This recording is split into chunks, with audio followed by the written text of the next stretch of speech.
আমি নিশি। আমি একজন কর্মজীবী নারী। কয়েক বছর ধরেই আমি একটা প্রতিষ্ঠানে জব করতেছি। তো আমার প্রতিদিন সকাল ৬টার সময় বের হতে হয়। আর গাড়ির জন্য অনেক সময় দেখা যায় গাড়ি পাওয়া যায়, অনেক সময় পাওয়া যায় না, জন্য অনেক সময় করতেও হয়। তো আজকের বিষয়টা হচ্ছে আমি একাই ছিলাম। তো একটা সাদা রঙের গাড়ি আমাকে অনেক সময় ধরেই ফলো করতেছিল। তো প্রথমে বুঝি নাই যে আমাকে ফলো করতেছে, বারবার আসা যাওয়া করতেছে। আর জিজ্ঞেস করতেছে, একবার জিজ্ঞেস করছে আমার সামনে দাঁড় করে যে আমি যাবো কিনা, কোথায় যাবো, শ্রীমঙ্গল যাবো কিনা। তো তখন আমি কোনো আনসার দিইনি, আমি একটু দূরে গিয়ে দাঁড়ালাম। তখন ওরা আবার চলে গেল। চলে যাওয়ার পর আবার আসলো, কিছুক্ষণ পর এসে অনেক সময় আমার সামনে দাঁড়ালো গাড়িটা। তখন আমার মধ্যে একটু সন্দেহ তৈরি হলো যে আসলে বিষয়টা ভালো হচ্ছে না।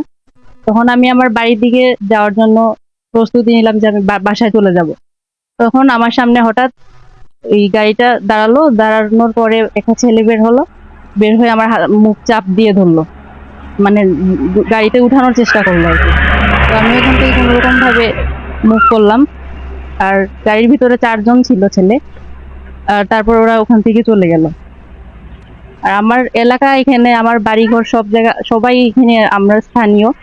তো আমার নিরাপত্তা আজকে কোথায়? আমি আমার এলাকাতে নিরাপত্তাহীনতায় ভুগতেছি। এখন আমি এটার বিচার চাই।